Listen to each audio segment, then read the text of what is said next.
Une pluie battante s'abattait sur Paris, transformant le bitume en un miroir sombre, où se reflétaient les lumières diffuses de la ville.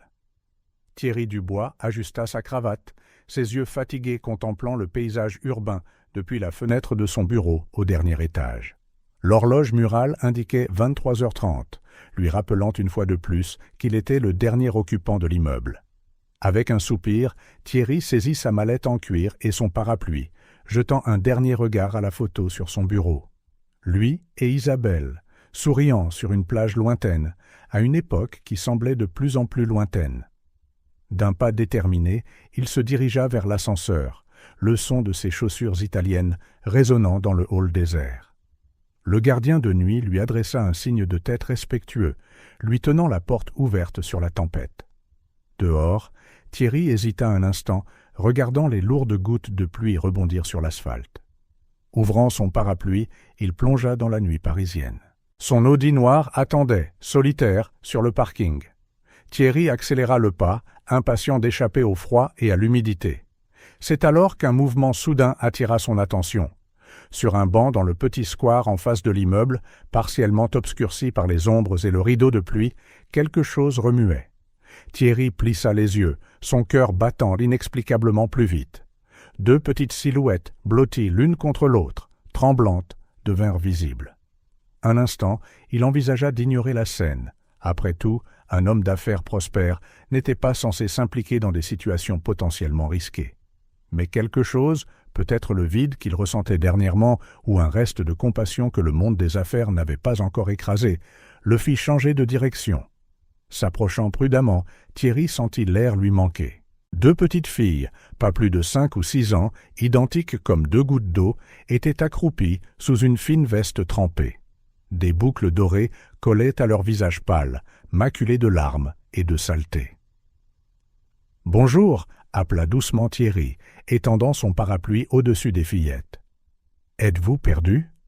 Les filles levèrent la tête, surprises, leurs regards identiques de peur et de méfiance fixés sur lui. Thierry essaya de nouveau, sa voix plus douce cette fois. « Où sont vos parents ? Puis-je vous aider à les retrouver ?» Silence. Les jumelles ne firent que se serrer plus fort l'une contre l'autre, tremblant non seulement de froid, mais aussi de peur. C'est alors que la réalisation frappa Thierry comme un éclair. Les filles ne pouvaient pas l'entendre. Elles étaient sourdes. Son cœur se serra. Il regarda autour de lui, espérant voir un adulte les cherchant, mais le square était désert. La pluie continuait de tomber sans pitié, et les petites semblaient être là depuis des heures. Thierry hésita.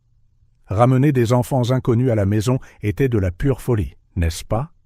Isabelle serait furieuse. Mais les laisser là, seuls et vulnérables, était impensable. Avec un soupir résigné, il fit son choix. Utilisant des gestes lents et des expressions faciales exagérées, Thierry parvint à convaincre les jumelles de le suivre jusqu'à la voiture. Elles se déplaçaient comme des animaux effrayés, s'agrippant l'une à l'autre comme si leur vie en dépendait. Le trajet jusqu'à la Biettue des Roses fut tendu. Thierry jetait fréquemment des coups d'œil dans le rétroviseur, étudiant les deux minuscules silhouettes sur la banquette arrière. Elles semblaient encore plus petites, entourées par le luxe du véhicule, leurs vêtements trempés tachant le cuir fin. Lorsque les grilles de la propriété s'ouvrirent, Thierry sentit une montée d'anxiété. Comment allait-il expliquer cela à Isabelle? Sa femme, toujours si méticuleuse et opposée aux surprises, n'accueillerait sûrement pas deux enfants inconnus et sales dans sa maison immaculée. Les lumières de l'entrée principale s'allumèrent avant même que Thierry ne se gare.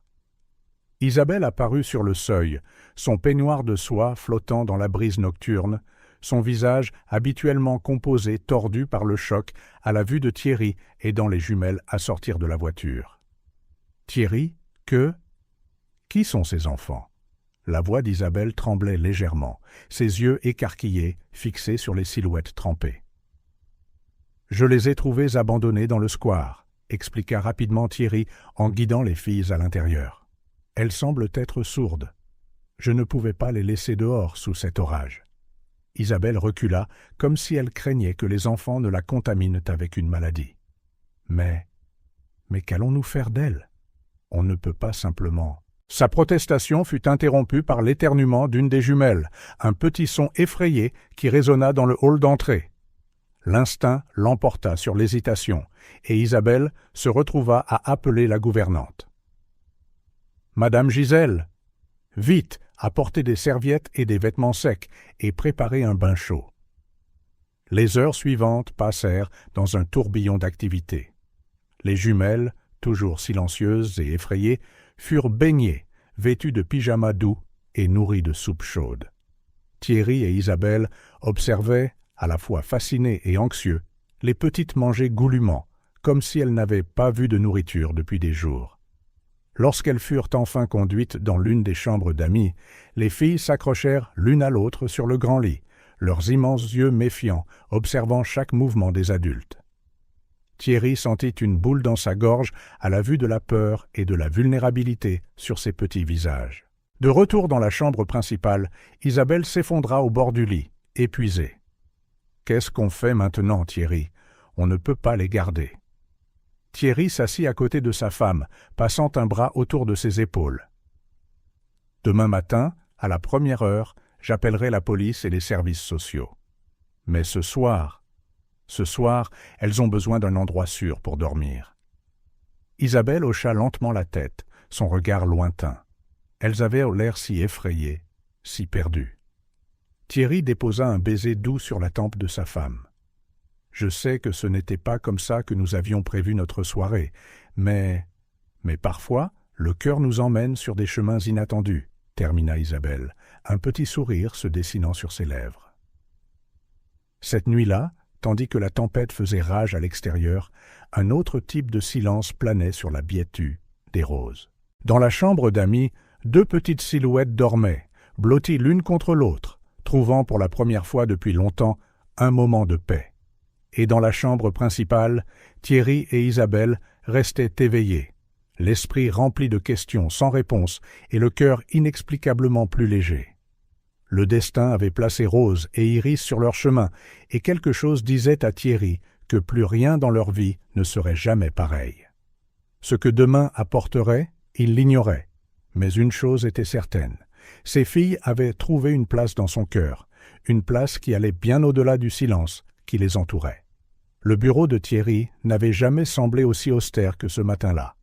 Assis dans son fauteuil en cuir, il fixait la pile de documents devant lui, chaque page un rappel de la situation complexe à laquelle il était désormais confronté. De l'autre côté du bureau, l'avocat de la famille, Maître Bernard, ajustait ses lunettes, son expression un mélange d'inquiétude et de curiosité. « Alors, vous voulez vraiment aller de l'avant avec ça, Thierry ?» demanda Maître Bernard, sa voix chargée de prudence. L'adoption temporaire n'est pas un processus simple, surtout compte tenu des circonstances uniques. Thierry se pencha en arrière, ses yeux se posant sur la photo d'Isabelle et des jumelles qui tenaient désormais une place d'honneur sur son bureau. L'image, prise une semaine plus tôt, montrait un sourire hésitant sur le visage de sa femme, tandis que Rose et Iris, encore timides, se nichaient près d'elle. « Nous n'avons pas le choix, maître, » répondit fermement Thierry. « Ces filles ont besoin de nous. Et pour être honnête, je pense que nous avons besoin d'elles aussi. » Avec un soupir résigné, Maître Bernard commença à exposer les procédures. Visite des travailleurs sociaux, évaluation psychologique, ajustements à la maison. Cela semblait être une liste sans fin. Thierry absorbait chaque mot, déterminé à faire tout ce qui était nécessaire. Pendant ce temps, de retour à la Biétu des Roses, Isabelle se trouvait dans une situation qu'elle n'aurait jamais imaginée.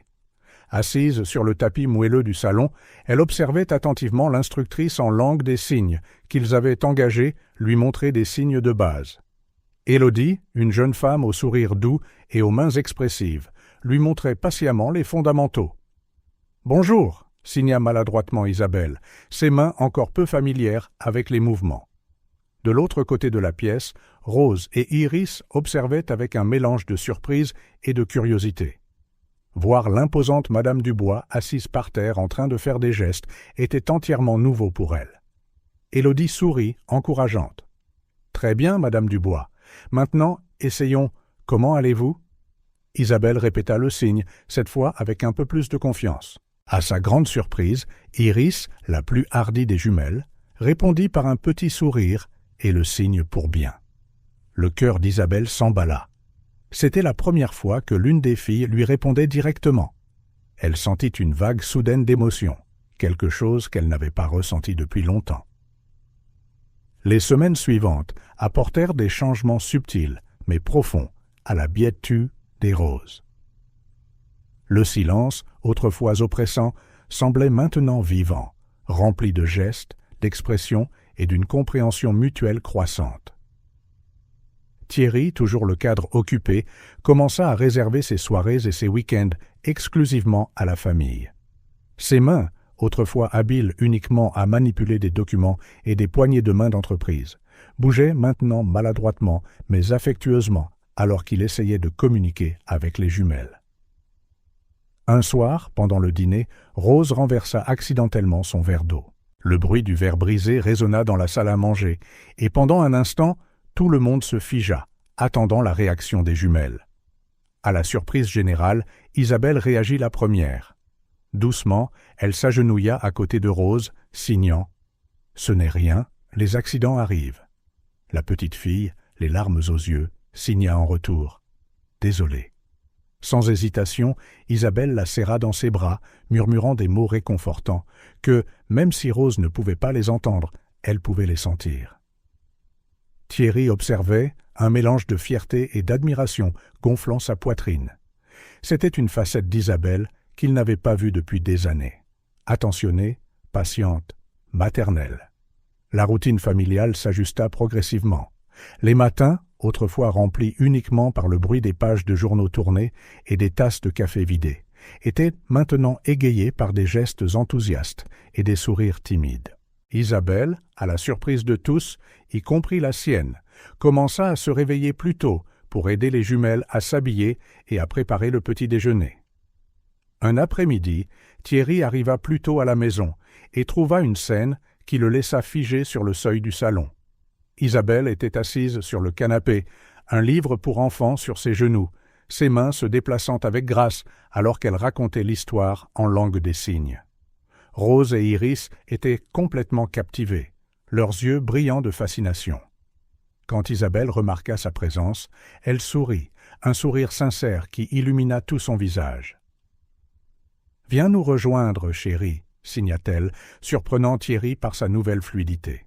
« Participe à notre heure du conte. » Au fil des jours qui se transformèrent en semaines, la Biet-tu des roses, autrefois un monument au succès et à la perfection, devint un foyer.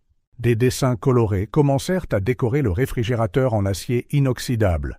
De petites paires de chaussures apparurent près de l'entrée, et le plus surprenant de tout, des rires.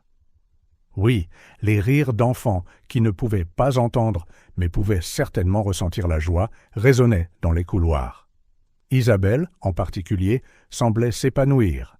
Son agenda social, autrefois rempli d'événements caritatifs et de dîners d'affaires, tournait maintenant autour des cours de langue des signes, des rendez-vous médicaux des jumelles et des après-midi au parc. Elle se jeta à corps perdu dans le monde silencieux de Rose et Iris, déterminée à construire un pont de compréhension et d'amour. Un soir, alors que Thierry travaillait dans son bureau à domicile, Isabelle entra tranquillement, ses yeux brillants d'une manière qu'il n'avait pas vue depuis des années. « Elles m'ont appelé « maman » aujourd'hui, dit-elle, la voix étranglée par l'émotion. « En signe, bien sûr, mais Thierry, elles m'ont appelé « maman ». Thierry se leva, attirant sa femme dans ses bras. Il sentit ses larmes imbiber sa chemise, réalisant que ses propres yeux étaient également pleins de larmes. « J'ai toujours su que tu serais une mère merveilleuse, » murmura-t-il. Isabelle se recula légèrement, regardant dans les yeux de son mari. « Merci, » dit-elle simplement. Mais Thierry comprit tout ce qui se cachait derrière ce seul mot. Un merci de les avoir ramenés à la maison cette nuit d'orage, d'avoir insisté pour les adopter, d'avoir cru en elles. Cette nuit-là, allongés côte à côte, Thierry et Isabelle parlèrent comme ils ne l'avaient pas fait depuis des années, de peur, d'espoir et de rêve pour l'avenir. Un avenir qui incluait maintenant 2 petites filles, arrivées de manière inattendue, et qui avait comblé un vide dont ils ne savaient même pas qu'il existait. De l'autre côté du couloir, Rose et Iris dormaient paisiblement, leurs mains toujours jointes, même dans leur sommeil.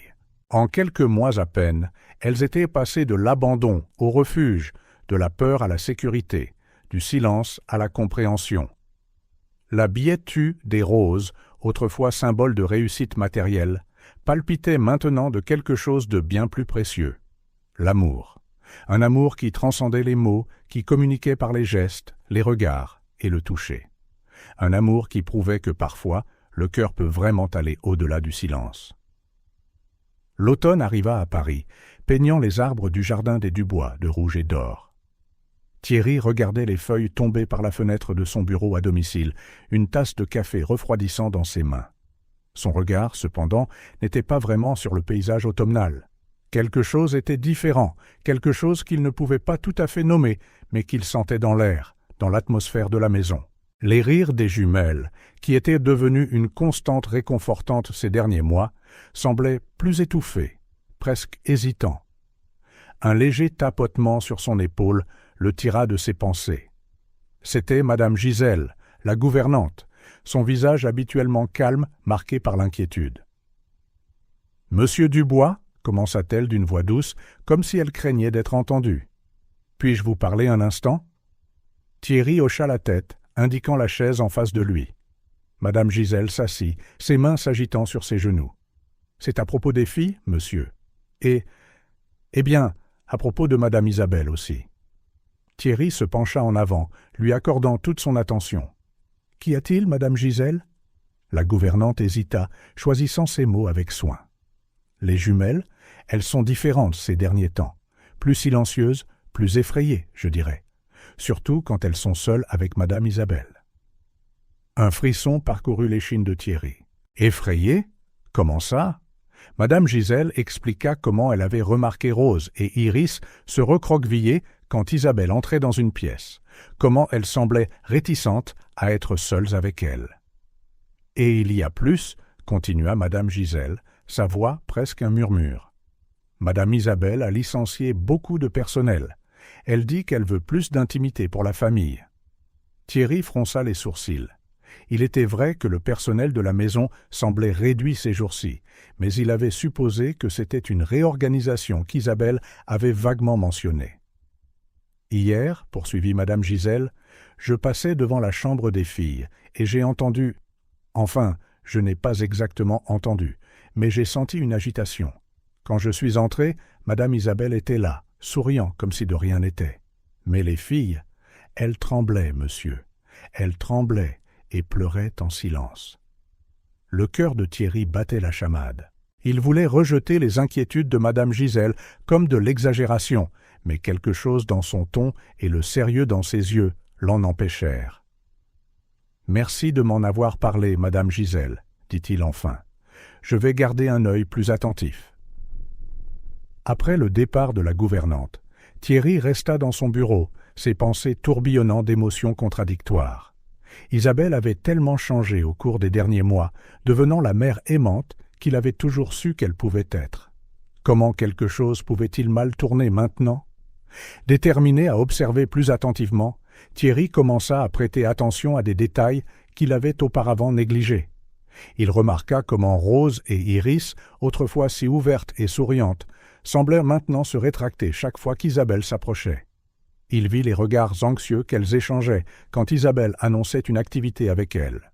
Un après-midi, rentrant chez lui plus tôt que d'habitude, Thierry entendit des bruits étouffés provenant de la salle de musique. Le cœur battant, il s'approcha en silence, se rapprochant à chaque pas. Par une fente dans la porte, il vit Isabelle assise au piano, jouant furieusement. Les jumelles étaient à côté d'elle, leurs petites mains pressées contre le bois, leur visage tordu par un mélange de concentration et de peur. « Vous devez sentir la musique !» s'exclama Isabelle, sa voix étrangement aiguë. « Même si vous ne pouvez pas l'entendre, vous devez la sentir. Essayez encore !» Thierry regarda, horrifié. Isabelle forçait les mains des filles sur les touches, leur faisant jouer une mélodie qu'elles ne pouvaient pas entendre. Les yeux des jumelles étaient grands ouverts, des larmes silencieuses coulant sur leurs joues. Il était sur le point d'intervenir quand Isabelle s'arrêta brusquement, serrant les filles dans une étreinte serrée. « Oh, mes chéries, murmura-t-elle, vous vous en sortez si bien. Maman est si fière de vous. » Thierry recula, confus et perturbé. Que se passait-il? Ce n'était pas l'Isabelle qu'il connaissait, la mère aimante qui s'était épanouie au cours des derniers mois. Dans les jours qui suivirent, Thierry remarqua d'autres changements subtils. Isabelle annula les cours de langue des signes réguliers, prétendant qu'elle enseignerait elle-même aux filles à partir de maintenant. Les sorties au parc, autrefois fréquentes, devinrent rares. Isabelle avait toujours une excuse, le mauvais temps, les filles se sentant légèrement indisposées, le besoin d'intimité. La villa, qui était devenue un foyer animé, commença à se refermer sur elle-même. Les rideaux restaient tirés, le téléphone sonnait rarement, et Isabelle semblait constamment tendue, comme si elle attendait que quelqu'un se présente à tout moment pour emmener les jumelles. Un soir, alors que Thierry travaillait dans son bureau, il entendit des pas précipités dans le couloir. Allant voir, il trouva Rose, seule, clairement terrifiée. « Hé, princesse !» signa-t-il, s'agenouillant à son niveau. « Qu'est-ce qui ne va pas ?» Rose regarda autour d'elle, comme si elle craignait d'être vue. Puis, elle fit un geste qui brisa le cœur de Thierry. Elle signa maman, puis peur. Avant que Thierry ne puisse répondre, Isabelle apparut au bout du couloir. « Oh, te voilà, Rose, ma chérie, » dit-elle, sa voix douce mais soulignée de tension. « Viens, il est temps de prendre ton bain. » Rose jeta un dernier regard suppliant à Thierry avant qu'Isabelle ne l'emmène. Thierry resta là, dans le couloir sombre, un nœud se formant dans son estomac. Quelque chose n'allait vraiment pas, et il ne pouvait plus l'ignorer. Cette nuit-là, allongé à côté d'Isabelle, qui feignait de dormir, Thierry fixait le plafond, l'esprit rempli de questions et de craintes. Les jumelles, qui avaient apporté tant de joie et de transformation dans leur vie, semblaient maintenant piégées dans un sombre mystère. Que faisait Isabelle quand ils étaient seuls? Pourquoi les filles, autrefois si heureuses et bien adaptées, semblaient-elles maintenant perpétuellement anxieuses? Plus important encore, comment pouvaient-ils les protéger sans détruire la famille qu'ils avaient construite? Thierry savait qu'il devait agir, mais il craignait aussi ce qu'il pourrait découvrir. Le silence qui définissait autrefois les jumelles semblait maintenant imprégner toute la maison, lourd de secrets et de peurs inexprimées. Au fil de la nuit, Thierry prit une décision. Il découvrirait la vérité, quel qu'en soit le prix, car au fond de son cœur, au-delà de l'amour qu'il ressentait pour Isabelle et de la peur de l'inconnu, il y avait une certitude inébranlable. Rose et Iris avaient besoin de lui, et il ne les laisserait pas tomber. La Biette-Tue des Roses, autrefois un refuge de paix et de joie retrouvée, semblait maintenant enveloppée de tension. Thierry parcourait les couloirs silencieux, ses pas résonnant sur le sol en marbre, se sentant comme un étranger dans sa propre maison. Les photos souriantes sur les murs ressemblaient maintenant à des masques cachant de sombres secrets. Un samedi matin, Thierry décida de passer plus de temps avec les jumelles.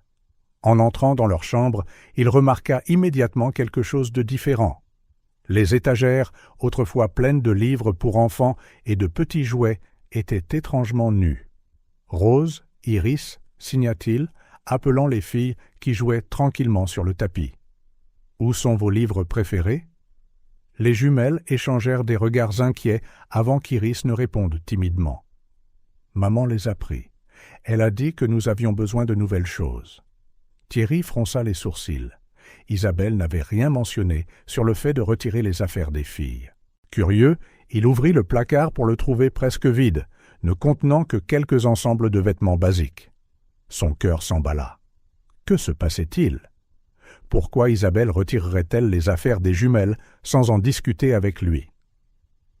Dans les jours qui suivirent, Thierry commença à remarquer d'autres comportements étranges de la part d'Isabelle.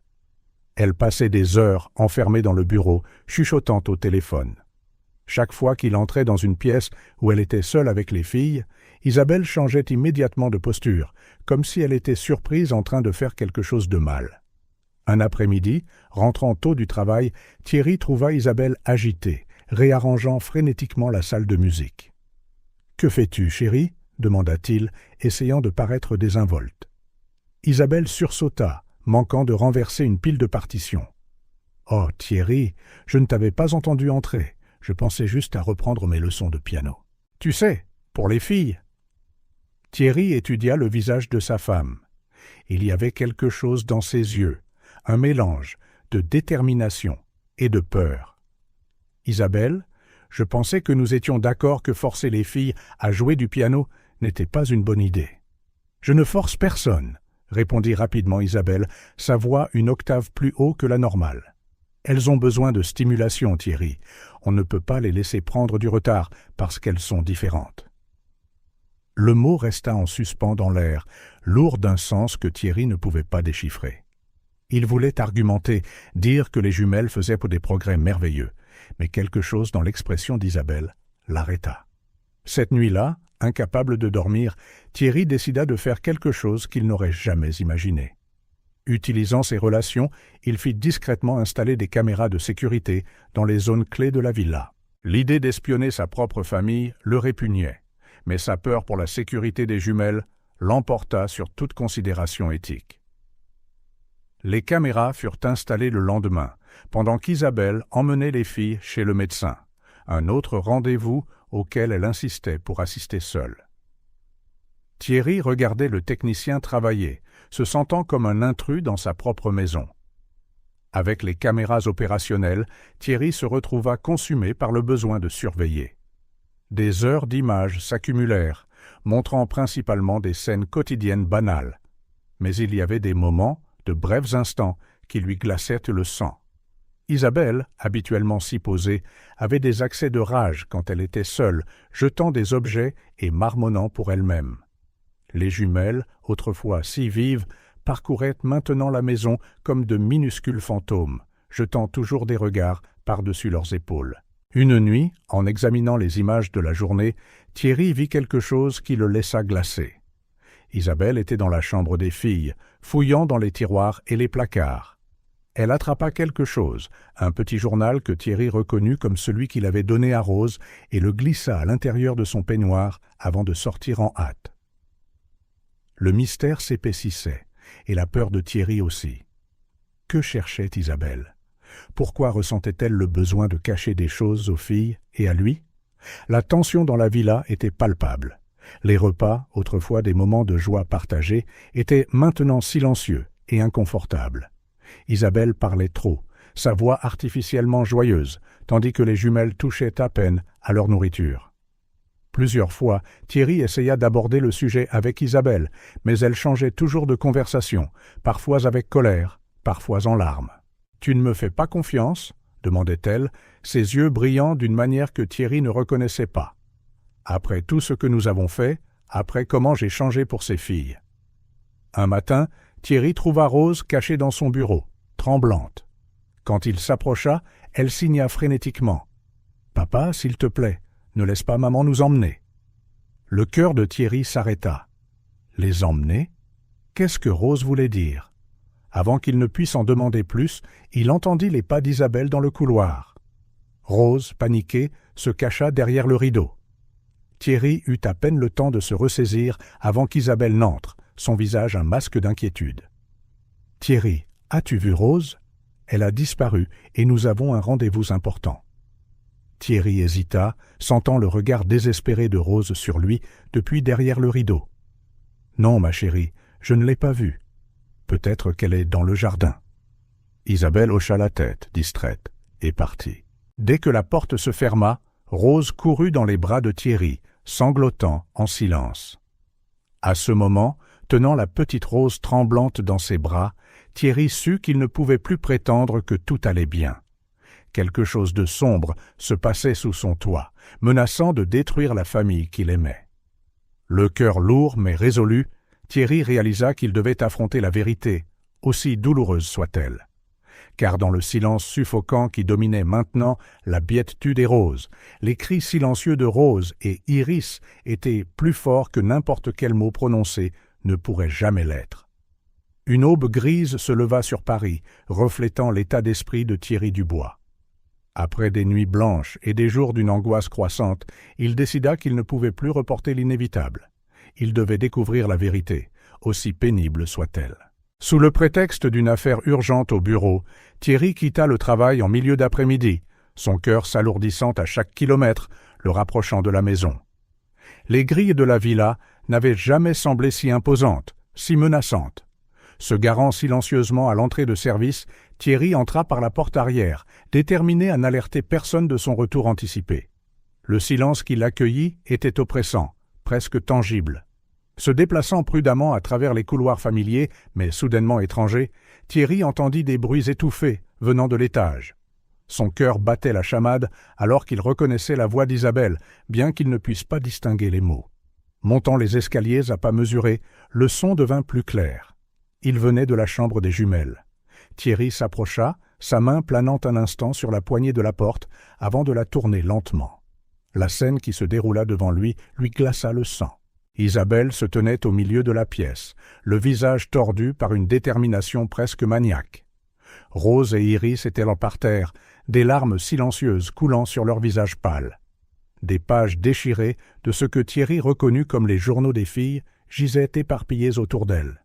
« Tu dois oublier !» cria Isabelle, sa voix stridente. « Oublier tout ce qui est venu avant. Je suis ta mère maintenant, moi seule. » Les jumelles tremblaient, visiblement, leurs petites mains jointes dans une recherche désespérée de réconfort. Puis Isabelle se tourna et vit Thierry sur le seuil, ses yeux écarquillés de choc et de culpabilité. « Thierry » haleta-t-elle, sa voix soudainement douce, comme si elle essayait de masquer ce qu'il venait de voir. « Tu es rentré tôt, mon chéri. J'étais juste. Les filles et moi, nous étions justes. Que se passe-t-il ici, Isabelle ?» exigea Thierry, sa voix tremblant d'une émotion contenue. Il entra dans la pièce, se plaçant instinctivement entre sa femme et les jumelles. Isabelle recula d'un pas, ses yeux passant de Thierry aux filles. « Rien, chérie. Nous avions juste une petite conversation, à propos du passé et de l'avenir. » Thierry s'agenouilla, serrant Rose et Iris dans ses bras, qui s'accrochèrent instantanément à lui, comme si leur vie en dépendait. Il pouvait sentir leur petit corps trembler. « Isabelle, dit-il, sa voix maintenant stable, qu'est-ce que tu voulais dire par « oublier tout ce qui est venu avant » ? Pourquoi détruis-tu leurs journaux ? Le visage d'Isabelle se tordit rapidement, passant de la peur à la colère et au désespoir. Elles n'ont pas besoin de ces souvenirs, Thierry. Nous sommes leur famille maintenant. Seulement nous. Thierry se releva lentement, gardant toujours les jumelles près de lui. « Isabelle, tu leur fais peur. Il faut que ça s'arrête. Maintenant. » Un instant, Isabelle sembla s'effondrer sur elle-même, ses épaules s'affaissant. Mais alors, comme si quelqu'un avait appuyé sur un interrupteur, elle se redressa, ses yeux brillants d'une intensité que Thierry n'avait jamais vue. « Tu ne comprends pas, Thierry ?» dit-elle, sa voix dangereusement calme. « Je protège notre famille. Ces souvenirs, ce passé, ils ne font que blesser les filles. Je les guéris. »« Les guérir ?» répéta Thierry, incrédule. « Isabelle, tu les traumatises. » C'était comme si un barrage avait cédé. Isabelle commença à parler rapidement, les mots se déversant en un torrent. « Ne vois-tu pas ? Elles ont besoin de structure, de discipline. Je les façonne pour qu'elles soient parfaites, sans les limites du passé, sans le fardeau de la surdité. Je peux le réparer, Thierry. Je peux les faire entendre, les faire parler. » Thierry fut horrifié en réalisant l'étendue de l'obsession d'Isabelle. « Elles n'ont pas besoin d'être réparées, Isabelle. Elles sont parfaites comme elles sont. »« Non !» cria Isabelle en s'avançant. Les jumelles se blottirent derrière Thierry. « Tu ne comprends pas. Je les aime tellement, Thierry. Tellement que ça fait mal. Et c'est pourquoi je dois faire ça. Pour elle. Pour nous. » Thierry regarda sa femme, la femme qu'il pensait si bien connaître, et vit une étrangère. Ses yeux, autrefois remplis d'amour et de compassion, brûlaient maintenant d'une lumière fiévreuse, presque frénétique. « Isabelle, dit-il doucement, comme s'il s'adressait à un enfant effrayé, tu as besoin d'aide. Ce n'est pas de l'amour, c'est une obsession. Tu blesses les filles, tu nous blesses tous. » Un bref instant, Thierry crut voir une lueur de reconnaissance dans les yeux d'Isabelle, comme si elle sortait d'une transe. Mais ensuite, la dureté revint. « Tu es contre moi, murmura-t-elle en s'approchant de la porte. Vous tous. Mais je vous prouverai que j'ai raison. Je les sauverai, Thierry. Je sauverai notre famille. » Sur ces mots, Isabelle sortit en trombe de la pièce, laissant Thierry abasourdi, tenant les jumelles en larmes. À cet instant, serrant Rose et Iris dans ses bras, Thierry réalisa que la situation était bien plus grave qu'il ne l'avait jamais imaginé. La femme qu'il aimait, la mère qui s'était si merveilleusement épanouie, représentait maintenant une réelle menace pour les enfants qu'ils avaient juré de protéger. Le cœur brisé, mais avec une résolution d'acier, Thierry sut qu'il devait agir rapidement. La sécurité des jumelles était désormais sa priorité absolue. Alors qu'il les apaisait avec des gestes doux, son esprit parcourait les prochaines étapes. La vérité avait été révélée, choquante et douloureuse, mais ce n'était que le début. La bataille pour la sécurité et le bonheur de Rose et Iris venait de commencer, et Thierry était déterminé à les protéger à tout prix. Le silence après le départ soudain d'Isabelle était assourdissant. Tenant toujours les jumelles tremblantes près de lui, Thierry prit une profonde inspiration, essayant de calmer son propre cœur qui battait la chamade. Il savait que le moment qu'il avait longtemps redouté était arrivé. Il était temps d'affronter la vérité, aussi douloureuse soit-elle. « Rose, Iris » signa-t-il doucement, se reculant pour que les filles puissent voir ses mains. « J'ai besoin que vous soyez très courageuse maintenant. Pouvez-vous rester ici tranquillement une minute? Je vais parler à maman. » Les jumelles hochèrent la tête, leurs grands yeux effrayés fixés sur Thierry. Il leur fit un dernier câlin avant de se lever, le cœur lourd de la responsabilité qu'il ressentait. Il trouva Isabelle dans le bureau, fouillant frénétiquement dans les tiroirs et les armoires. Des papiers et des objets gisaient éparpillés sur le sol, créant une scène de chaos qui reflétait parfaitement son état mental. « Isabelle » appela-t-il doucement, fermant la porte derrière lui. Elle se retourna, les yeux hagards et écarquillés. « Thierry, bien. Tu es là? J'ai besoin de trouver... J'ai besoin... »« Isabelle, nous devons parler » l'interrompit fermement Thierry en faisant un pas vers elle. « Il n'y a pas de temps pour parler » s'exclama Isabelle, sa voix montant. « Tu ne comprends pas, Thierry. Je suis si proche de les guérir. » Thierry frissonna. « Les guérir » Isabelle, les filles ne sont pas malades. Elles sont sourdes, oui, mais ce n'est pas une maladie. Isabelle s'arrêta dans sa recherche frénétique, fixant Thierry avec une intensité qui le fit reculer. « Tu as tort. Elles peuvent être plus, Thierry. Elles peuvent être parfaites.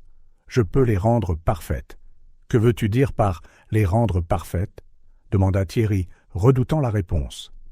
Isabelle commença à faire les 100 pas, gesticulant passionnément. « J'ai fait mes recherches, Thierry. Il y a des traitements, des thérapies que nous pouvons faire, des chirurgies, des implants. Elles entendront, elles parleront. Elles seront comme nous. » L'horreur de la prise de conscience frappa Thierry comme un coup. « Isabelle, as-tu forcé les filles à suivre des traitements ?»« Pas forcé !»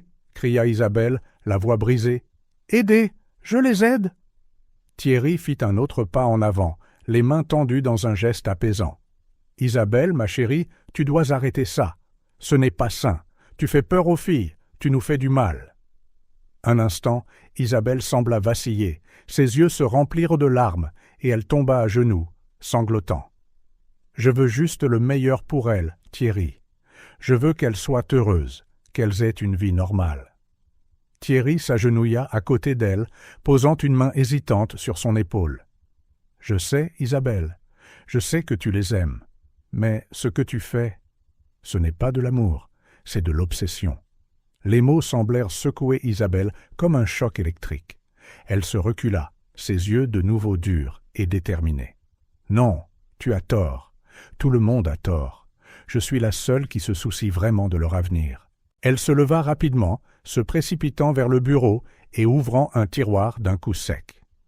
Thierry regarda, horrifié, alors qu'elle en sortait une petite trousse médicale.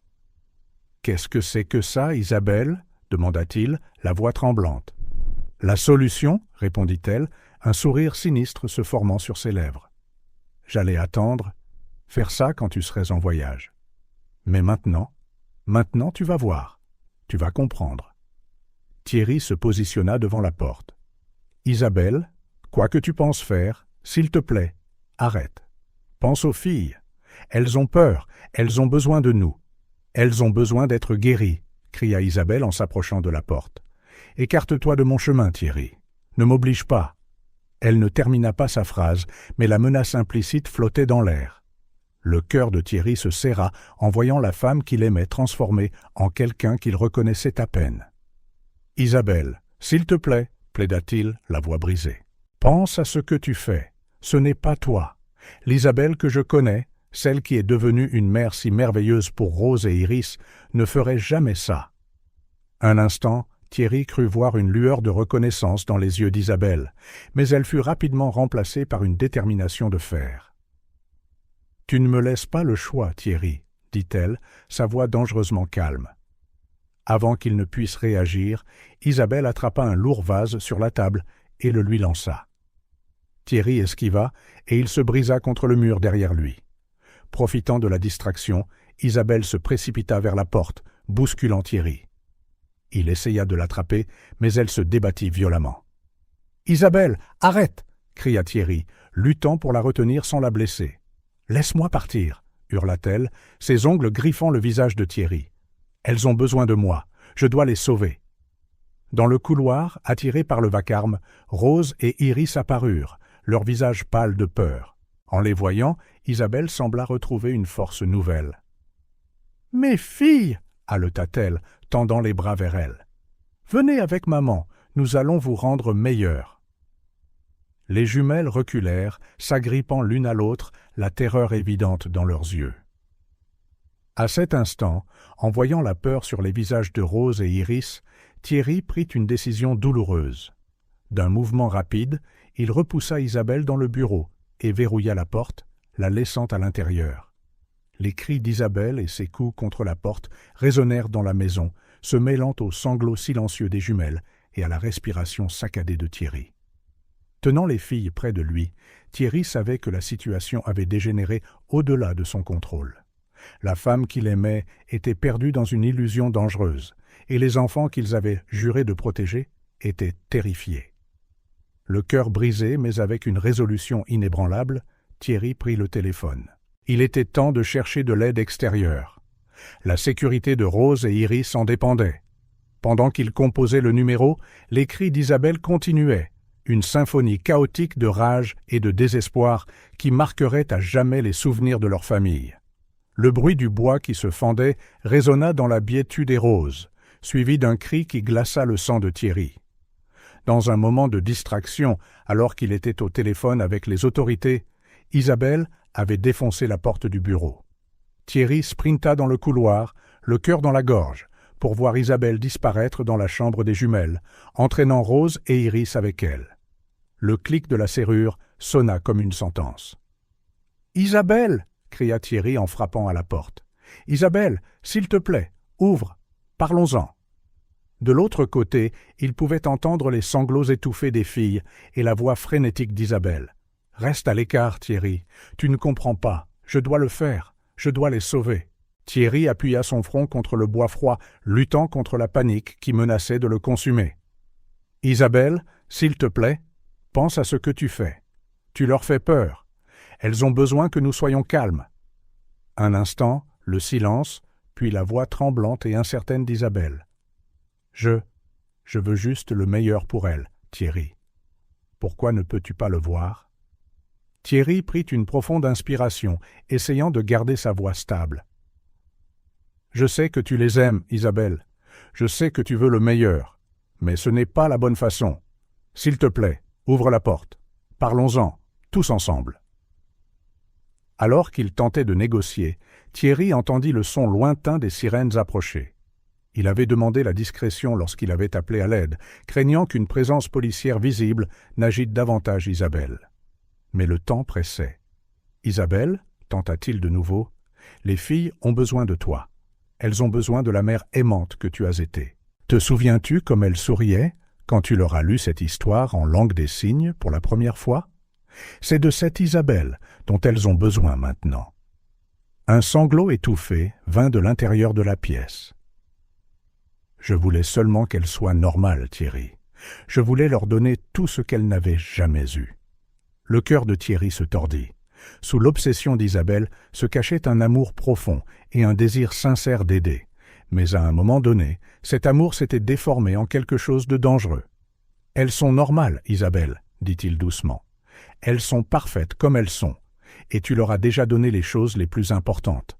L'amour, la sécurité, une famille. » Des pas feutrés dans le couloir signalèrent l'arrivée de l'aide professionnelle.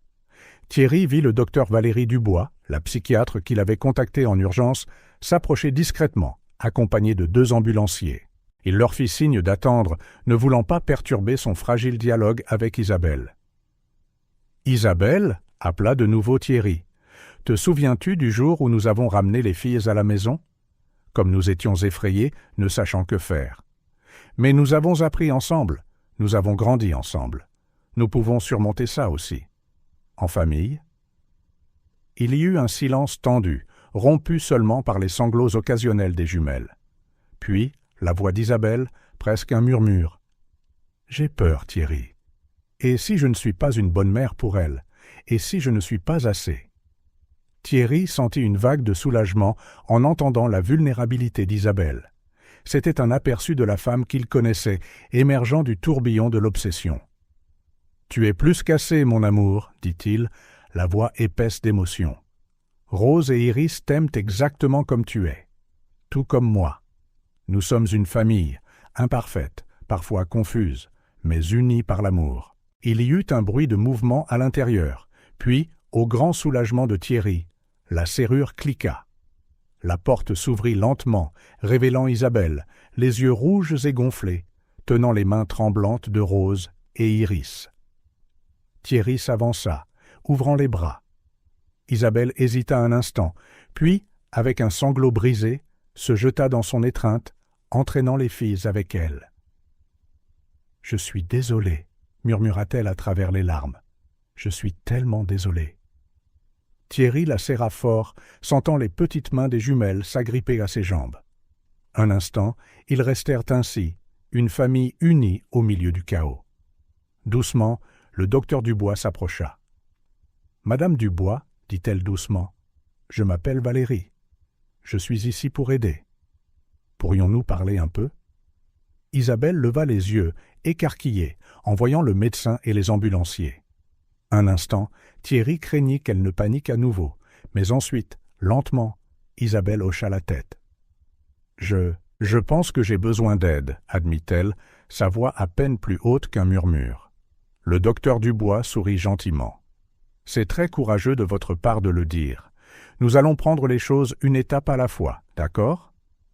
Tandis que le médecin emmenait Isabelle à l'écart pour une conversation privée, les ambulanciers s'avancèrent pour examiner les jumelles. Thierry s'agenouilla, serrant fermement Rose et Iris dans ses bras. « Tout va bien maintenant, » signa-t-il, ses doigts tremblants. « Vous avez toutes les deux été si courageuses. Papa est très fier. » Les filles s'accrochèrent à lui, leur petit corps tremblant encore légèrement. Thierry savait qu'il y avait un long chemin à parcourir. Des traumatismes avaient été créés, la confiance avait été ébranlée, mais à cet instant, sentant la chaleur de ses filles dans ses bras, il s'autorisa un moment de soulagement. Des heures plus tard, avec Isabelle se dirigeant volontairement vers une évaluation psychiatrique et les jumelles enfin endormies dans leur propre lit, épuisées par le stress de la journée, Thierry se retrouva seul dans le salon. La villa, autrefois symbole de son succès et de son bonheur, semblait étrangement vide et froide. Ramassant une photo de sa famille, prise à des temps plus heureux, avec tous souriant pour l'appareil photo, Thierry sentit des larmes chaudes couler sur ses joues. La journée avait été un cauchemar, mais aussi un éveil. La perfection qu'Isabelle avait si désespérément cherchée n'existait pas. La vraie beauté d'une famille résidait dans ses imperfections, dans la façon dont ils grandissaient et apprenaient ensemble, surmontant les défis. La nuit tombant, Thierry fit une promesse silencieuse. Il se battrait pour sa famille. Il se battrait pour guérir les blessures, reconstruire la confiance et trouver un nouvel équilibre. Car en fin de compte, l'amour qui les liait, imparfait, parfois douloureux, mais toujours réel, était plus fort que n'importe quel obstacle. Avec cette résolution en tête, Thierry s'autorisa enfin à se reposer, sachant que l'aube apporterait de nouveaux défis, mais aussi de nouveaux espoirs pour la famille Dubois. La Biette tue des roses, autrefois symbole d'élégance et de tranquillité, était maintenant entourée de voitures de police et d'ambulances, leurs lumières clignotant silencieusement dans la nuit parisienne. L'inspecteur Lambert, un homme d'âge mûr aux yeux vifs et à l'expression sérieuse, dirigeait calmement et efficacement l'opération de sauvetage. À l'intérieur de la maison, Thierry était assis sur le canapé du salon, le visage pâle et tendu, tandis que l'inspecteur Lambert lui expliquait la situation. « Monsieur Dubois, commença Lambert, sa voix basse et contrôlée, nous comprenons que votre femme est dans un état émotionnel fragile et que les enfants pourraient être en danger. Notre priorité est d'assurer la sécurité de tout le monde. » Thierry hocha la tête, se sentant à la fois reconnaissant pour l'aide et coupable que les choses en soient arrivées là. « Que pouvons-nous faire ? Nous avons une négociatrice spécialisée, le docteur Valérie Dubois, qui va tenter d'établir la communication avec votre femme, expliqua Lambert. Mais nous avons besoin de votre aide, monsieur Dubois. Vous connaissez votre femme mieux que quiconque.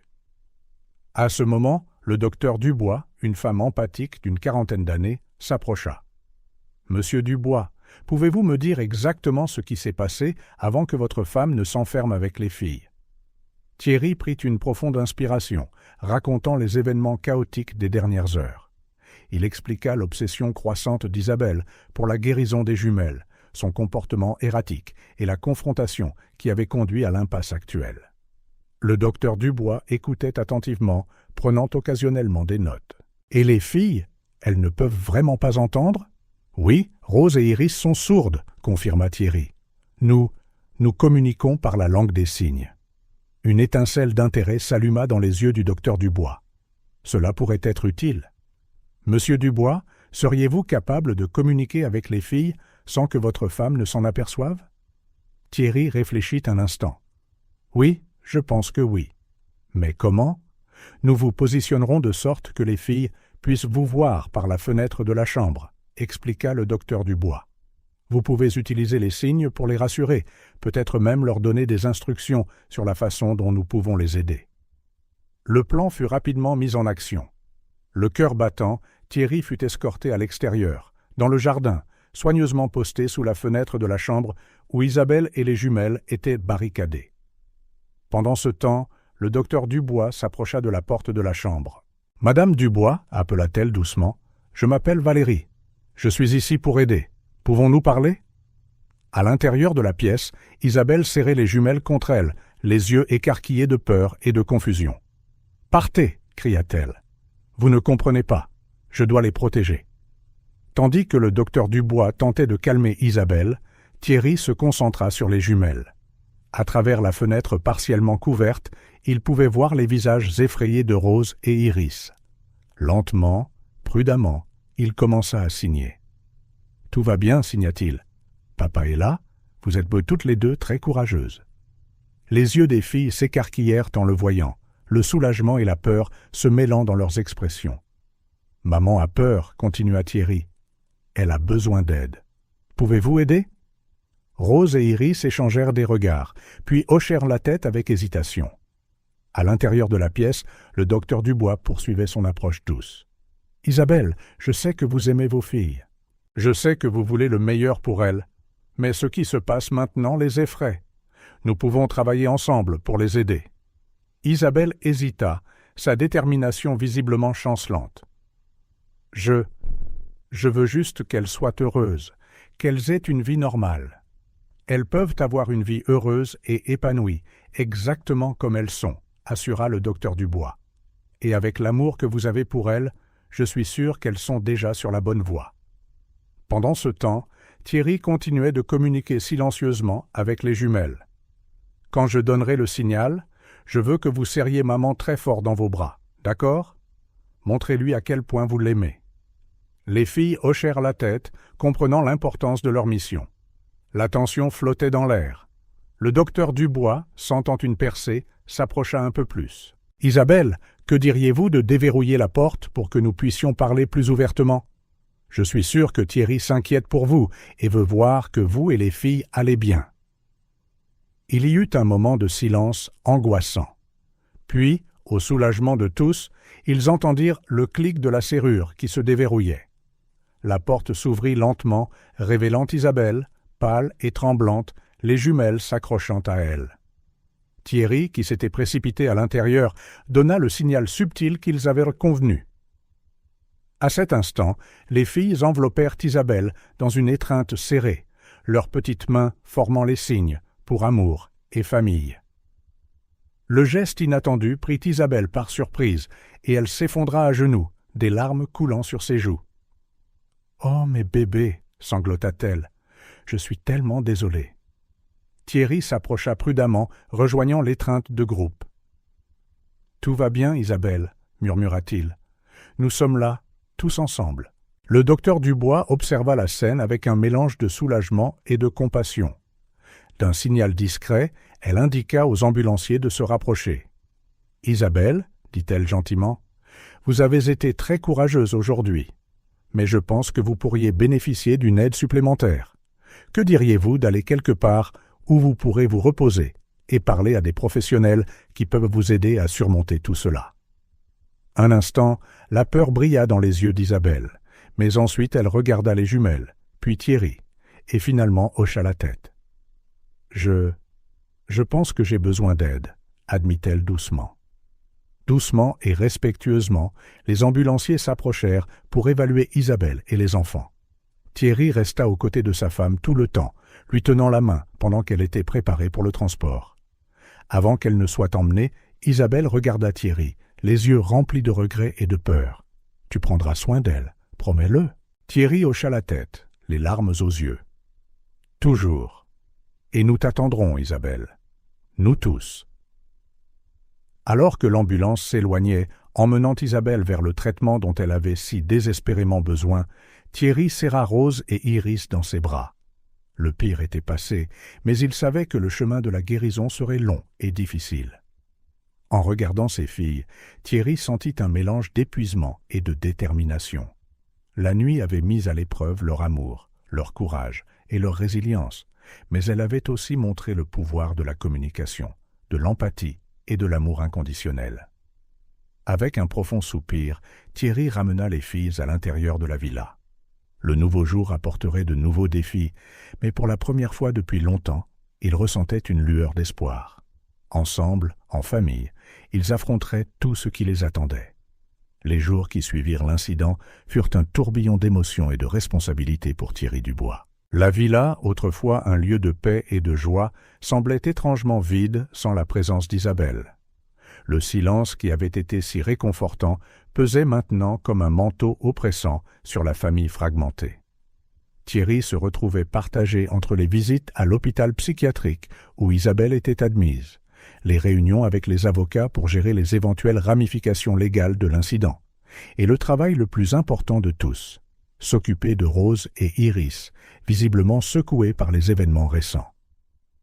Un matin particulièrement gris, Thierry se retrouva dans le bureau du docteur Rousseau, le psychiatre qui avait joué un rôle déterminant pendant la crise et qui supervisait maintenant le traitement d'Isabelle. « Comment va-t-elle, docteur ?» demanda Thierry, sa voix trahissant la fatigue accumulée de nombreuses nuits blanches. Le docteur Rousseau ajusta ses lunettes, de la sympathie dans le regard. « Isabelle répond bien au traitement initial, monsieur Dubois, mais il est crucial de comprendre que ce sera un long processus.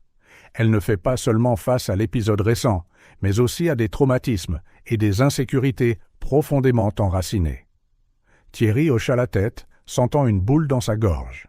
« Et les filles ? Pourront-elles la voir ? » « Pour l'instant, nous pensons qu'il est préférable de limiter les visites à vous, » répondit le médecin. « Isabelle a besoin de se stabiliser avant de gérer les complexités de sa relation avec les jumelles. En parlant de ça, comment vont Rose et Iris ?» Thierry expira profondément. « Elles sont effrayées, confuses. Elles font des cauchemars. Je me sens perdu, docteur. Comment puis-je les aider à avancer ?» Le docteur Rousseau offrit un sourire doux. « C'est pourquoi j'ai recommandé le docteur Amélie Dupont. Elle est spécialisée en thérapie infantile et a de l'expérience avec les enfants sourds. Je crois qu'elle peut être d'une grande aide pour les filles, et pour vous aussi, monsieur Dubois. » Le même après-midi, Thierry emmena Rose et Iris à leur première séance avec le docteur Dupont. Son cabinet était chaleureux et accueillant, décoré de couleurs vives et de jouets soigneusement choisis. La thérapeute, une femme d'âge mûr au sourire chaleureux, accueillit les filles en langue des signes fluides, les mettant immédiatement plus à l'aise. En observant leur interaction initiale, Thierry ressentit un mélange de soulagement et d'appréhension. Cela lui faisait mal de voir ses filles avoir besoin d'aide professionnelle pour faire face à un traumatisme, mais il était reconnaissant qu'elles y aient accès. Après la séance, le docteur Dupont demanda à Thierry d'entrer pour une conversation privée. « Monsieur Dubois, » commença-t-elle, son ton sérieux mais bienveillant, « pendant notre séance, j'ai remarqué quelque chose d'intrigant chez Rose et Iris. Quelque chose qui, je crois, nécessite une enquête plus approfondie. » Thierry sentit son cœur s'accélérer. « Qu'est-ce que c'est, docteur ? » « Eh bien, pendant certains de nos exercices, les filles ont semblé réagir à certains sons d'une manière qui n'est pas typique des enfants complètement sourds, expliqua le docteur Dupont. J'aimerais suggérer des tests auditifs plus approfondis. La révélation frappa Thierry comme un éclair. Êtes-vous en train de dire qu'elles peuvent entendre ? Le docteur Dupont leva les mains dans un geste apaisant. Je ne veux pas susciter de faux espoirs, monsieur Dubois. Mais il y a une possibilité que Rose et Iris aient une audition résiduelle qui n'a pas été détectée auparavant. Ou peut-être que le traumatisme qu'elles ont subi avant que vous ne les trouviez a conduit à un mutisme sélectif qui a également affecté leur réponse aux stimuli auditifs. Thierry sentit son monde tourner. La possibilité que les jumelles puissent avoir un certain degré d'audition ou que leur silence soit le produit d'un traumatisme plutôt que d'une surdité profonde était bouleversante. Dans les jours qui suivirent, Rose et Iris subirent une série de tests et d'évaluations. Thierry observait anxieusement chaque procédure, son cœur oscillant entre l'espoir et la peur. Finalement, après ce qui sembla une éternité, les résultats arrivèrent. Le docteur Philippe Durand, un spécialiste en audiologie pédiatrique, s'assit avec Thierry pour discuter des conclusions. « Monsieur Dubois, » commença-t-il, son ton professionnel et calme, « les résultats sont franchement surprenants. Rose et Iris ne sont pas aussi profondément sourdes qu'on le croyait initialement. Elles ont une quantité significative d'audition résiduelle dans les deux oreilles. » Les larmes piquèrent les yeux de Thierry. « Mais comment ? Pourquoi n'ont-elles jamais ?» Le docteur Durand continua. D'après les examens et l'histoire que nous avons pu reconstituer, nous pensons que les filles ont développé une forme de mutisme sélectif en réponse à un traumatisme sévère. Elles ont effectivement fermé leur capacité à traiter les sons et la parole comme un mécanisme de défense. L'esprit de Thierry vacilla devant les implications. Alors, elles peuvent apprendre à parler, à entendre normalement, avec une thérapie appropriée et beaucoup de soutien. Oui, il y a de bonnes chances, répondit le médecin. Mais il est important de comprendre que ce sera un processus long et difficile. Le traumatisme qui a causé cette condition doit être traité avec soin. Cette nuit-là, après avoir mis les jumelles au lit, Thierry s'assit dans le salon, la maison silencieuse, faisant écho à ses pensées tumultueuses. L'ironie de la situation ne lui échappa pas. Isabelle, dans son obsession de guérir les jumelles, n'avait jamais imaginé qu'elle pourrait réellement avoir le potentiel d'entendre et de parler. Avec un lourd soupir, Thierry prit le téléphone. Il savait qu'il devait partager cette nouvelle avec Isabelle, mais il craignait sa réaction. Sa conversation avec le docteur Rousseau fut brève, mais intense. Ils convinrent qu'Isabelle serait informée progressivement dans le cadre de son processus thérapeutique. Alors qu'il se préparait pour la nuit, Thierry réfléchit au parcours remarquable que sa famille avait entrepris. Une rencontre fortuite par une nuit d'orage avait conduit à un amour profond, à une crise dévastatrice, et maintenant à cette révélation surprenante. Le chemin à parcourir serait difficile, mais pour la première fois depuis des semaines, Thierry ressentait une étincelle de véritable espoir. Rose et Iris avaient un long chemin à parcourir, tout comme Isabelle. Mais armées de la vérité et déterminées à fournir tout le soutien dont elles avaient besoin, Thierry se sentait prêt à faire face à tout ce qui les attendait. Le silence qui avait défini une si grande partie de leur vie était sur le point d'être brisé, non seulement par le son, mais par la promesse de la guérison, de la compréhension et d'un amour plus profond. Avec cette résolution, Thierry s'autorisa enfin un sommeil paisible, sachant que l'aube apporterait de nouveaux défis, mais aussi de nouvelles possibilités pour la famille Dubois. Le matin arriva à la Béatue des Roses avec une promesse silencieuse de changement. Thierry, déjà réveillé depuis des heures, regardait le lever du soleil depuis la terrasse, l'esprit tourbillonnant de pensées et d'émotions. Les révélations des derniers jours pesaient sur lui. Rose et Iris n'étaient pas réellement sourdes, mais profondément traumatisées. Leur silence n'était pas une condition physique, mais une forteresse émotionnelle construite pour se protéger. Avec un lourd soupir, Thierry rentra à l'intérieur, se préparant pour ce qui serait sans aucun doute l'un des jours les plus difficiles de sa vie.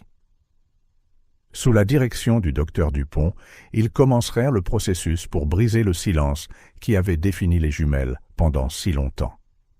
Quand Rose et Iris descendirent pour le petit déjeuner, Thierry les accueillit avec un sourire chaleureux, bien que ses yeux trahissent son appréhension. « Bonjour, mes princesses », signa-t-il, comme il le faisait chaque matin. Mais aujourd'hui, ses mains tremblaient légèrement. Les filles répondirent à son signe, leur visage curieux de l'attention évidente de leur père. Après le petit déjeuner, Thierry les conduisit au salon, où le docteur Dupont attendait déjà. Elle accueillit les jumelles avec un sourire doux, les invitant à s'asseoir sur le tapis moelleux, entouré de jouets soigneusement choisis. « Rose, Iris, commença-t-elle, parlant et signant avec des mouvements doux. « Aujourd'hui, nous allons jouer à un jeu spécial, un jeu de sons et de mots. Ce n'est pas grave si vous n'avez pas envie de participer ou si vous voulez arrêter à tout moment. Nous sommes là pour vous aider et vous soutenir, d'accord ?» Les jumelles échangèrent des regards anxieux, mais hochèrent lentement la tête. Thierry, assis à proximité, sentit son cœur s'emballer. Le docteur Dupont commença avec des sons simples, une petite cloche qui sonnait, le doux rugissement d'un jouet en peluche. Au grand choc et à la grande joie de Thierry, les filles réagirent, parfois par un léger sursaut, d'autres fois par une étincelle fugace de reconnaissance dans leurs yeux. Progressivement, la thérapeute introduisit des mots simples, parlant clairement, tout en montrant les objets correspondants. « Ballon » dit-elle en tenant un ballon de couleur vive. « Fleur » en montrant une marguerite en plastique.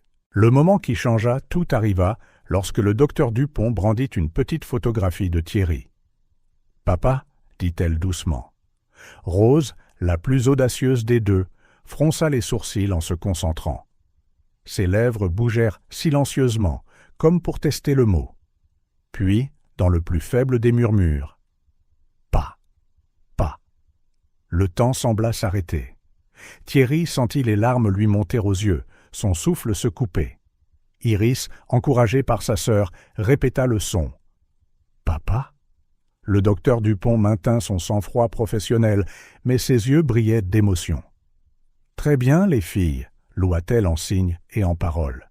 « Vous êtes très courageuses. » Thierry voulait se précipiter pour les serrer dans ses bras, leur dire à quel point il les aimait, mais il savait qu'il devait être patient, les laisser progresser à leur propre rythme.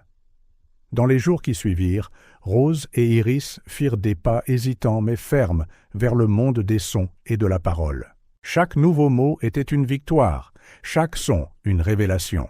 « Oh, s'il te plaît, merci !» Des expressions simples qui, pour toute autre famille, seraient routinières, mais qui, pour les Dubois, étaient des miracles quotidiens. Cependant, avec les progrès vinrent de nouveaux défis. Alors que les jumelles s'ouvraient à un monde de sons, des souvenirs longtemps enfouis commencèrent à refaire surface.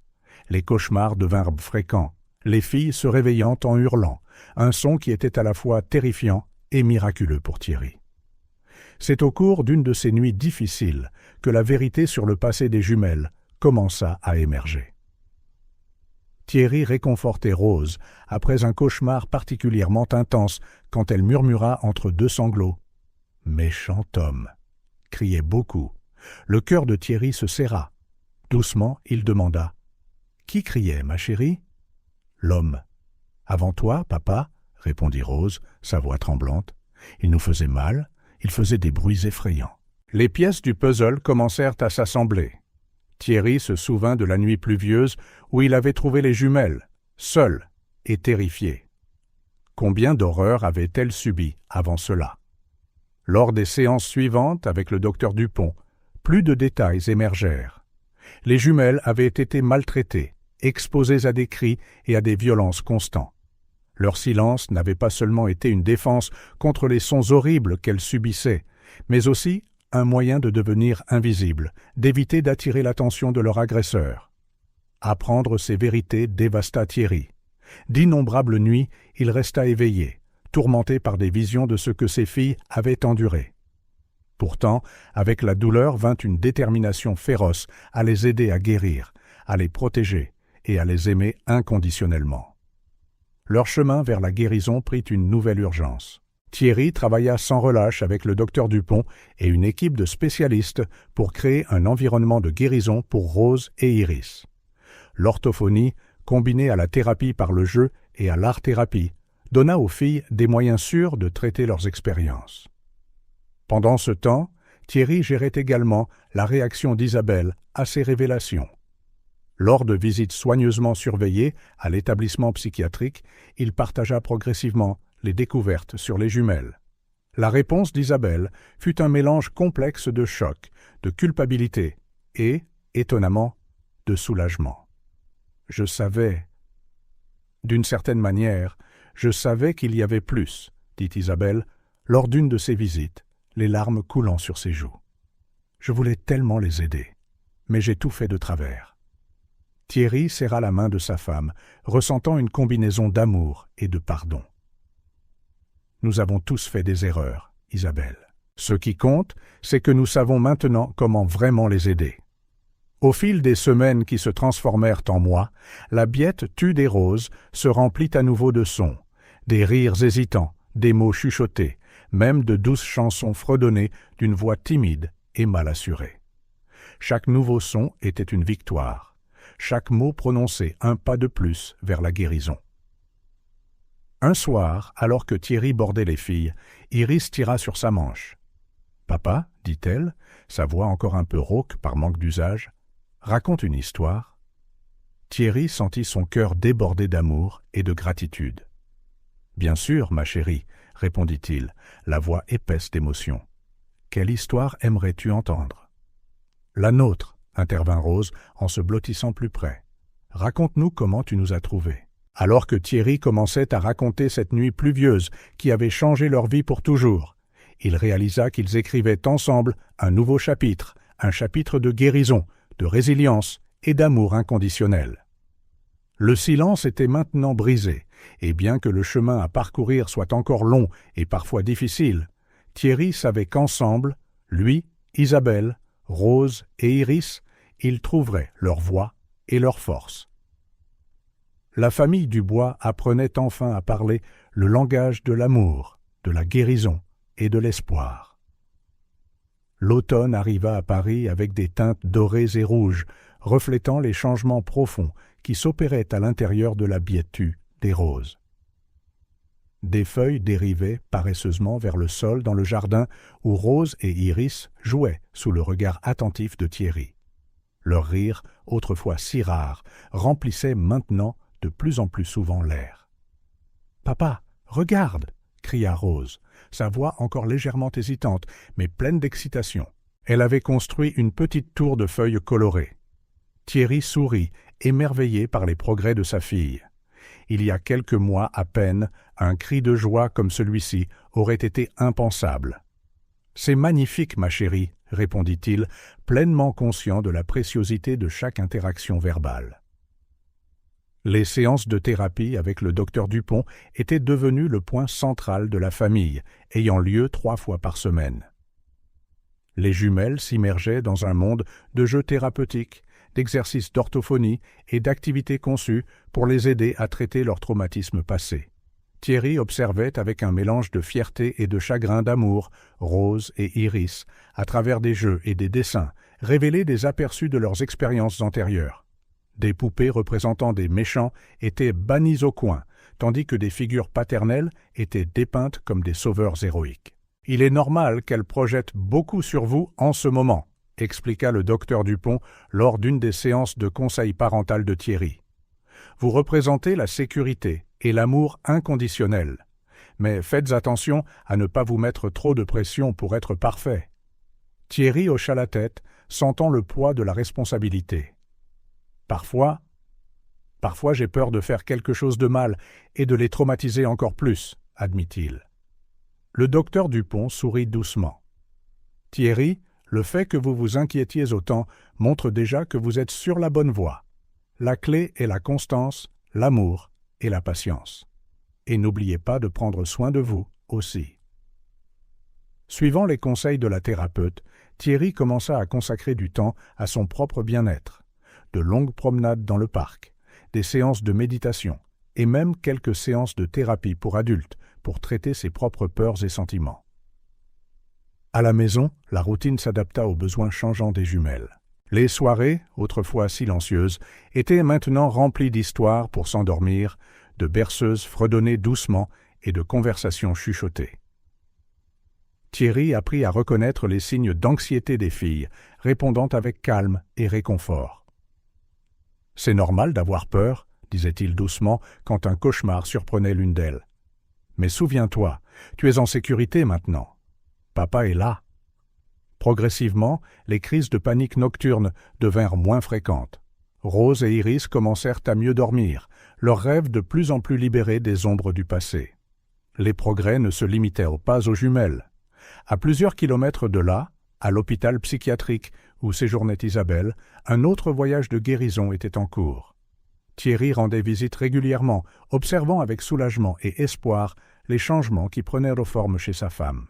Le regard frénétique et obsessionnel avait fait place à un calme réfléchi. Les séances de thérapie et une médication appropriée aidaient Isabelle à affronter ses propres démons. « Comment vont les filles ?» demandait invariablement Isabelle à chaque visite, son ton un mélange d'amour et d'appréhension.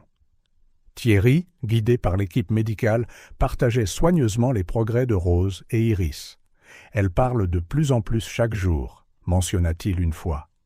Iris a même demandé à écouter de la musique hier. Les yeux d'Isabelle se remplirent de larmes. « Je suis tellement désolé pour tout, Thierry, de ne pas avoir vu ce dont elles avaient vraiment besoin. » Thierry lui tint la main, sentant ce mélange familier d'amour et de pardon. « Nous apprenons tous, Isabelle. L'important, c'est que nous sommes sur la bonne voie maintenant. » Au fur et à mesure que le traitement d'Isabelle progressait, la possibilité d'une réunion de famille fut discutée. Le docteur Rousseau, qui supervisait le cas d'Isabelle, aborda le sujet doucement lors d'une réunion avec Thierry. « Isabelle a fait des progrès significatifs, expliqua le médecin. Nous pensons qu'elle est prête à commencer une réintégration progressive, mais cela doit être fait avec soin, surtout compte tenu de la situation délicate des jumelles. » Thierry hocha la tête, partagé entre l'anxiété et l'espoir. « Comment procédons-nous » Le docteur Rousseau décrivit un plan prudent. D'abord des appels vidéo supervisés entre Isabelle et les jumelles, suivis de courtes visites surveillées à l'hôpital. Seulement si tout se passait bien, Isabelle commencerait de brèves visites à la villa. La préparation de ce moment crucial impliqua toute l'équipe de soutien. Le docteur Dupont travailla intensivement avec Rose et Iris, les aidant à articuler leurs sentiments à l'égard de leur mère et les préparant à la réunion. « Maman était malade », expliqua doucement Thierry aux filles lors d'une de ces séances préparatoires. « Mais elle va mieux maintenant, et elle vous aime toutes les deux très fort. » Les réactions des filles furent mitigées. Iris semblait impatiente, tandis que Rose restait plus prudente. « Est-ce qu'elle nous obligera encore à écouter de la musique forte ?» demanda Rose, sa voix tremblant légèrement. Le cœur de Thierry se serra. « Non, ma chérie. Maman comprend maintenant que ce n'était pas bon pour vous.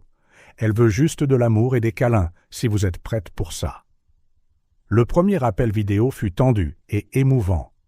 Isabelle, visiblement nerveuse, fit un sourire timide à la caméra. « Bonjour, mes petites, » dit-elle doucement. Rose et Iris, perchées sur les genoux de Thierry, firent un signe de la main hésitant. La conversation fut brève et quelque peu maladroite, Mais c'était un début. Dans les semaines qui suivirent, les appels devinrent plus fréquents et détendus. Les jumelles commencèrent à partager de petites histoires de leur vie quotidienne, tandis qu'Isabelle écoutait avec un intérêt sincère, posant des questions attentionnées et offrant des mots d'encouragement. Finalement, le jour de la première visite à l'hôpital arriva. Thierry y conduisit les filles, le cœur battant la chamade. Dans la chambre d'Isabelle, décorée d'œuvres d'art que les filles avaient envoyées, la famille se réunit pour la première fois depuis des mois. La rencontre fut remplie d'émotions contradictoires. Il y eut des larmes, des étreintes hésitantes et de nombreux mots d'amour et de regret. Suivant ses directives, Isabelle resta calme et accueillante, laissant les jumelles donner le rythme de l'interaction. Au moment de partir, Iris surprit tout le monde en se tournant vers Isabelle et en disant clairement « À bientôt, maman. Je t'aime. » La pièce resta silencieuse un instant, alors qu'il traitait tous ces simples mots. Isabelle, les larmes aux yeux, répondit doucement. « Je t'aime aussi, ma chérie. Merci. » Sur le chemin du retour, Thierry réfléchit au chemin parcouru et à tout ce qui restait à faire. La guérison n'était pas une destination, mais un voyage continu. Il y aurait des jours difficiles à venir, des moments de doute et peut-être des revers. Mais en regardant Rose et Iris somnoler paisiblement sur la banquette arrière, Thierry sentit une vague d'espoir. Il faisait des progrès, pas à pas, mot à mot, câlin par câlin.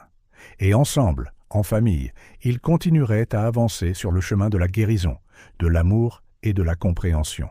Une brume douce se leva sur Paris au petit matin, comme si la ville elle-même cherchait à créer une atmosphère accueillante pour le moment crucial à venir.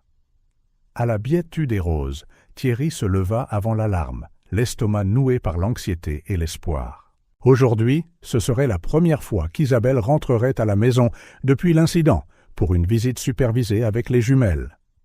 En préparant le petit déjeuner, Thierry récita mentalement les instructions du docteur Dupont et du docteur Rousseau. La visite serait courte, juste quelques heures, et la thérapeute des jumelles, ainsi que le psychiatre d'Isabelle, seraient présents pour s'assurer que tout se passe bien. Rose et Iris descendirent les escaliers, main dans la main, leur visage reflétant un mélange d'excitation et de nervosité. Thierry les accueillit avec un sourire encourageant. « Bonjour, mes princesses, » dit-il en les aidant à s'installer à table. « Vous vous souvenez de ce dont nous avons parlé ? La visite spéciale de maman aujourd'hui. » Iris hocha timidement la tête, tandis que Rose se mordit la lèvre avant de demander « Maman rentre à la maison ?»« Oui, ma chérie, » confirma doucement Thierry. « Mais souviens-toi, ce n'est qu'une courte visite, et le docteur Dupont sera là tout le temps. » Les heures suivantes furent un tourbillon de préparatifs. Thierry s'assura que la maison avait l'air accueillante, retirant tout ce qui pourrait déclencher des souvenirs douloureux. Les jumelles insistèrent pour faire des cartes de bienvenue pour Isabelle, un geste qui remplit le cœur de Thierry d'émotion. À 14 heures précises, la sonnette retentit. Thierry prit une profonde inspiration, jeta un dernier regard rassurant aux filles et alla ouvrir. Isabelle se tenait là, l'air à la fois familier et inconnu.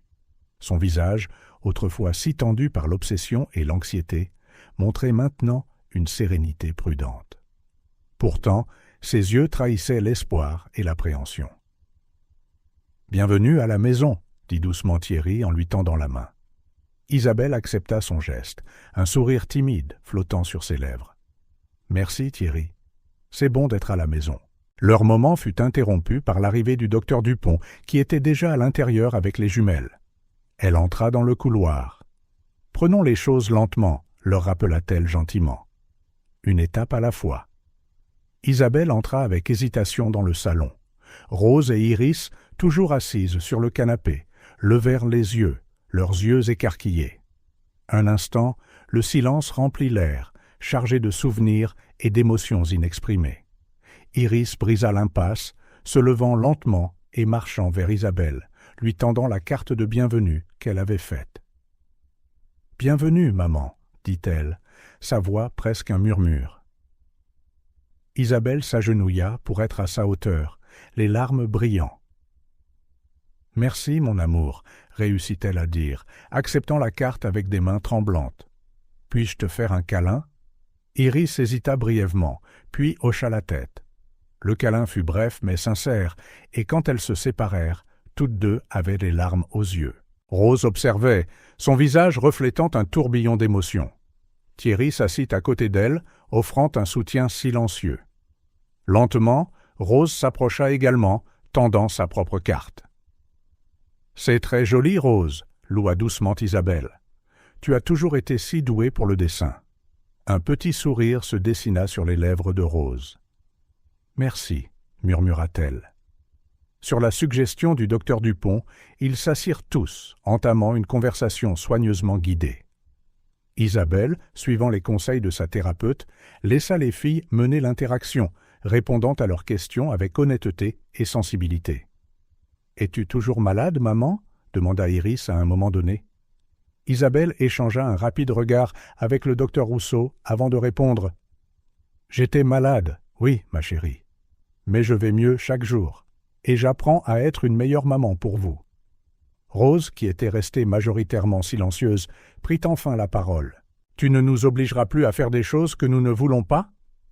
La question frappa Isabelle comme un coup de poing. Thierry se pencha instinctivement en avant, prêt à intervenir, mais le docteur Dupont lui fit signe d'attendre. Isabelle prit une profonde inspiration, les larmes coulant librement maintenant. « Non, Rose, plus jamais.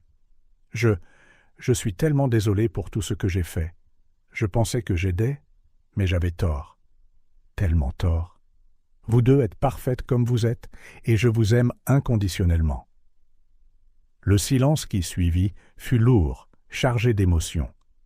Puis, à la surprise de tous, Rose se leva et se dirigea vers Isabelle. Un instant, elle la regarda simplement dans les yeux. Lentement, elle ouvrit les bras. Le câlin qui suivit fut un moment profond de guérison. Isabelle tenait Rose doucement, ses sanglots silencieux, les secouant toutes les deux. Iris se joignit à elle, et pendant plusieurs précieuses minutes, la mère et ses filles se reconnectèrent d'une manière qui allait au-delà des mots. Thierry regardait, les larmes sur son propre visage. Le docteur Dupont posa une main réconfortante sur son épaule. « C'est un bon début, » murmura-t-elle. Au fur et à mesure que l'après-midi avançait, l'atmosphère dans le salon s'allégea progressivement. Isabelle écoutait attentivement les histoires des filles sur la thérapie, leurs nouveaux intérêts et leurs progrès en matière de parole. Thierry remarqua à quel point elle était prudente de ne pas les pousser, les laissant partager à leur propre rythme. Quand il fut temps pour Isabelle de partir, une vague de tension refit surface. Les jumelles, maintenant quelque peu réhabituées à la présence de leur mère, semblaient réticentes à la laisser partir. « Je reviendrai pour une autre visite bientôt, » promit Isabelle, sa voix douce mais ferme. « Et nous pouvons continuer à faire des appels vidéo si vous le souhaitez. » Rose et Iris hochèrent la tête, leurs expressions un mélange de tristesse et d'espoir. Alors que Thierry escortait Isabelle et le docteur Rousseau jusqu'à la porte, il ressentit une vague d'émotions contradictoires. Il y avait encore un long chemin à parcourir, mais aujourd'hui, ils avaient fait un pas crucial vers la guérison. « Merci Thierry, » dit doucement Isabelle avant de partir. « De ne pas avoir abandonné notre famille. » Thierry se contenta de hocher la tête, un nœud dans la gorge l'empêchant de parler. Il regarda Isabelle monter dans la voiture, faisant un dernier signe de la main aux filles qui regardaient par la fenêtre. De retour à l'intérieur, Thierry serra Rose et Iris dans ses bras. « Vous avez toutes les deux été très courageuses aujourd'hui, » dit-il en leur embrassant le sommet de la tête. « Papa » demanda Iris d'une petite voix. « Est-ce que maman rentrera un jour à la maison ?» Thierry échangea un regard avec le docteur Dupont avant de répondre prudemment. « Peut-être, ma chérie. Prenons les choses une étape à la fois, d'accord ?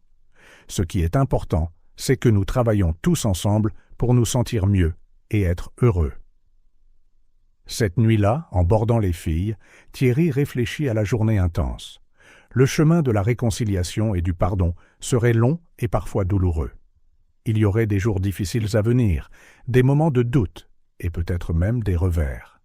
Mais aujourd'hui, ils avaient fait les premiers pas hésitants vers la réunification. Dans ces pas, Thierry vit une lueur d'espoir, la promesse qu'avec l'amour, la patience et la compréhension, la famille Dubois pourrait non seulement guérir, mais devenir plus forte que jamais. Le printemps arriva à Paris, apportant avec lui une promesse de renouveau qui résonnait profondément au sein de la Biétu des Roses. Après des mois de traitement intensif, de visites supervisées et d'un processus de réconciliation laborieux, le jour que Thierry avait à la fois désiré et redouté arriva enfin. Isabelle rentrait à la maison. La matinée commença tôt, Thierry vérifiant 2 fois chaque détail de la maison. Les jumelles, Rose et Iris, maintenant âgées de 7 ans, aidaient à leur manière en plaçant des fleurs fraîches dans des vases et en suspendant des bannières de bienvenue qu'elles avaient créées avec amour. « Papa » appela Iris, sa voix claire et confiante d'une manière qui le surprenait encore. « Penses-tu que maman aimera les décorations ?» Thierry sourit, s'agenouillant pour rencontrer le regard de sa fille. « Je suis sûr qu'elle les adorera, ma chérie. Vous avez toutes les deux fait un travail incroyable. » Rose, toujours la plus prudente, s'approcha. « Et si les choses redeviennent bizarres ?» Le cœur de Thierry se serra.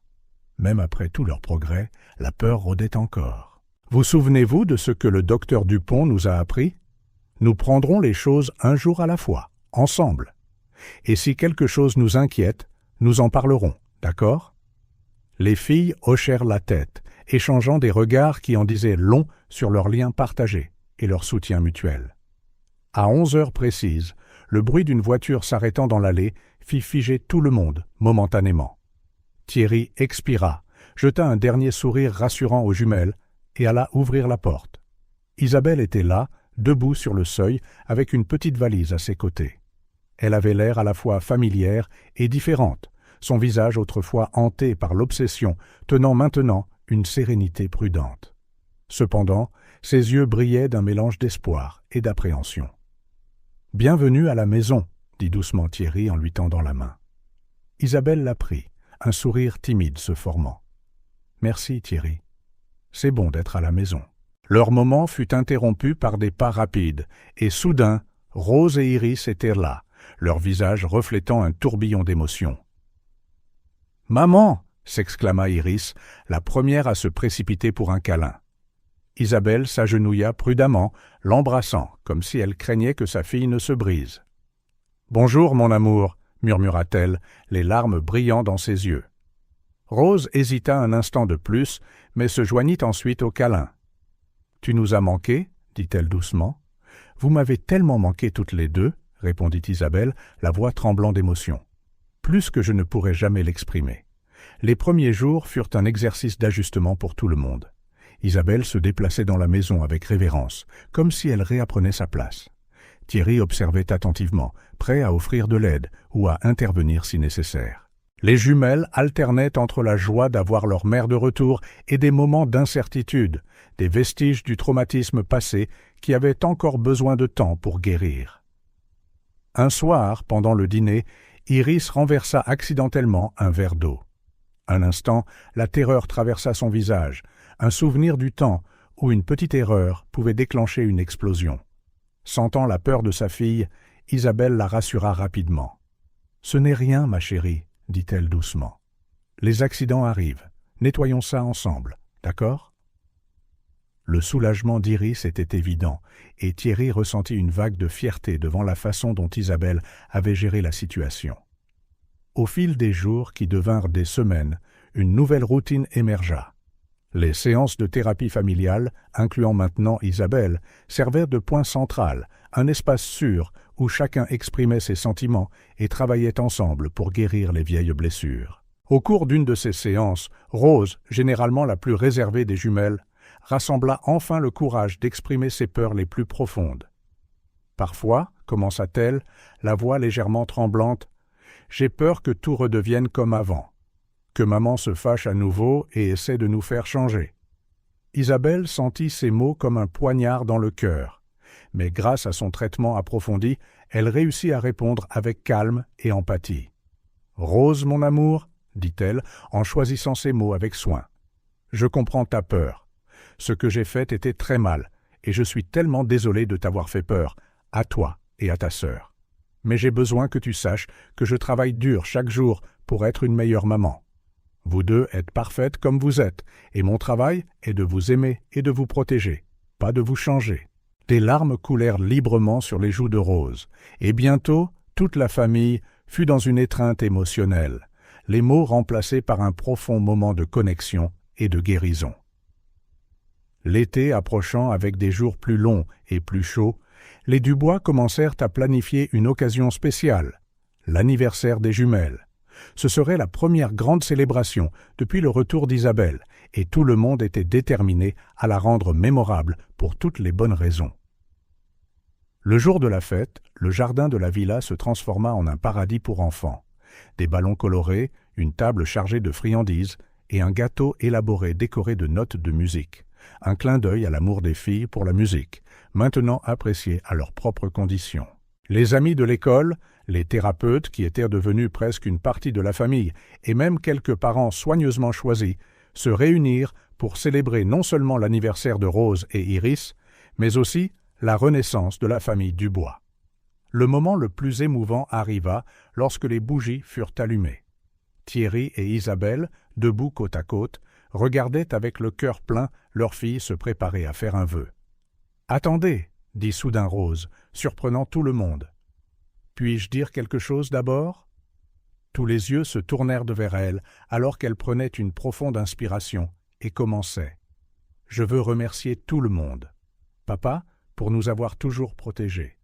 Maman, pour avoir travaillé si dur pour aller mieux. Iris, pour être la meilleure sœur du monde. Et tous les autres qui nous ont aidés. Notre vœu, elle jeta un coup d'œil à Iris qui hocha la tête en accord, c'est que nous puissions continuer à être comme ça. Une famille qui s'aime et prend soin les uns des autres. Pas un seul œil n'était sec dans le jardin quand les filles soufflèrent enfin les bougies, leurs visages illuminés non seulement par les flammes, mais par une joie authentique. Plus tard dans la soirée, une fois la fête terminée et les filles épuisées endormies, Thierry et Isabelle s'assirent sur la véranda, contemplant les étoiles. « As-tu jamais imaginé que nous arriverions ici ?» demanda doucement Isabelle. Thierry lui prit la main, sentant l'alliance qui symbolisait encore leur engagement. « Il y a eu des moments où j'ai douté, » admit-il, « mais je n'ai jamais complètement perdu espoir. » Isabelle hocha la tête, les larmes brillant dans ses yeux. « Merci de ne pas avoir abandonné nous. » La nuit avançant, Thierry réfléchit au voyage extraordinaire que sa famille avait entrepris. Du silence au son, de la peur à la confiance, de la douleur à la guérison. Ce n'avait pas été un chemin facile, et il savait qu'il y aurait encore des défis à venir. Mais en regardant sa femme, en pensant à ses filles endormies à l'étage, il ressentit un profond sentiment de gratitude. Ils avaient affronté un silence, physique et émotionnel, qui menaçait de les déchirer. À sa place, ils avaient construit quelque chose de beau, une symphonie d'amour, de pardon et de résilience. La Béatitude des Roses, autrefois un lieu de secret et de douleur, résonnait maintenant de rire, de musique et de conversations ouvertes. Un témoignage vivant du pouvoir de l'amour inconditionnel, de la force de la famille et de la capacité de l'humanité à surmonter même les défis les plus sombres. Alors que la première étoile filante traversait le ciel, Thierry fit un vœu silencieux, que sa famille continue de grandir, d'apprendre et d'aimer, trouvant toujours sa voie même dans les moments les plus calmes.